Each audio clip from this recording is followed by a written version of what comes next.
Obrezivanje je operacija kojom se uklanja veo koji skriva glavu stvaranja.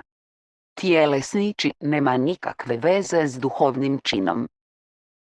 Cijeli svijet bi mogao biti fizički obrezan, i opet bi ostao nečisto mjesto gdje slijepi vode slijepce.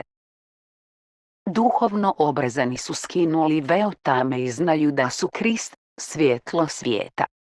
Dopustite mi da sada izvedem duhovnu operaciju na vama, čitatelju. Ovaj čin se izvodi 8. dan nakon rođenja. 8, jer 8 je brojka koja nema ni početka ni kraja. Znači, skidanje vela događa se oduvijek, u vječnost. Simbolika broja 8 označava još i ograđeni prostor ili veo, unutar i iza kojeg leži zakopana misterija stvaranja. Dakle, tajna operacije 8. dana je u skladu s prirodom čina, koji je otkrivanje vječne glave stvaranja. Onog nepromjenjivog nečeg u čemu sve stvari počinju i završavaju, i ostaje svoje vječno ja kada sve stvari prestanu postojati. Ovo misteriozno, nepromjenjivo nešto, je vaša svijest o postojanju. U ovom ste trenutku svjesni postojanja, ali ste svjesni toga da ste netko.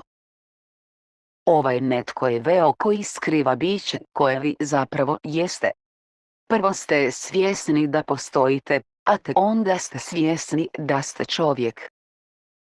Nakon što se veo čovjeka stavi na vaše bezlično jastvo, postajete svjesni da ste član određene rase, nacije, obitelji, vjere i tako dalje. Veo koji se podiže u duhovnom obrezivanju je veo čovjeka, ali prije nego što to može biti učinjeno, morate, kao mačem, odsjeći identifikacije s rasom, nacijom, obitelji i tako dalje. U Kristu nema ni Grka ni Židova, roba ni slobodnjaka, muškoga ni ženskoga. Galačanima 3:28. Moraš ostaviti oca, majku, brata i slijediti me.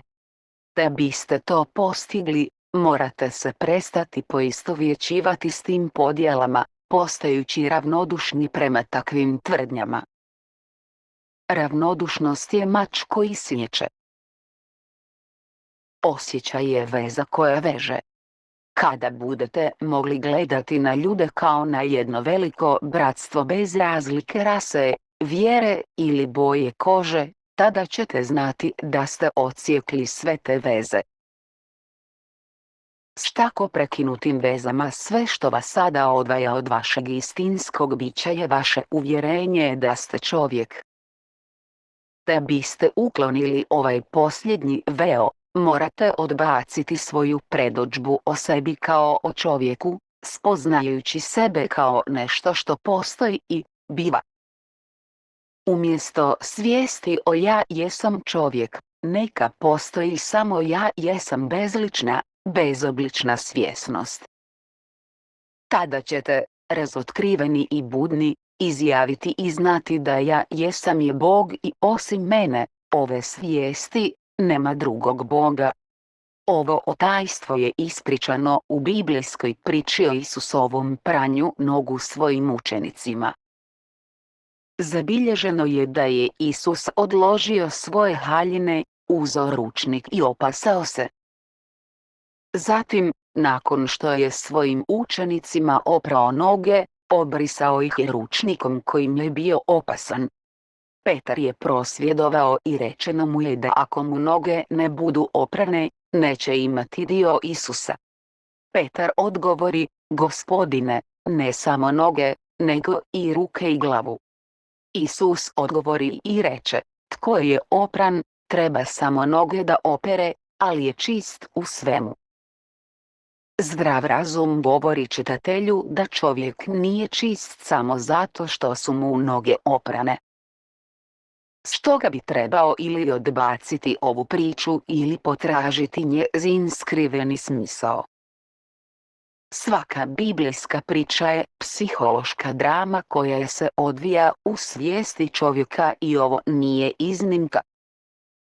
Ovo pranje nogu učenicima je mistična priča o duhovnom obrazivanju ili otkrivanju tajni gospodnjih.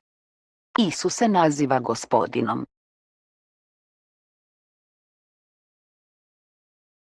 Rečeno vam je da je Gospodinovo ime Ja jesam Žisuj. Francuski templari su isto znali tajnu imena Jahošua.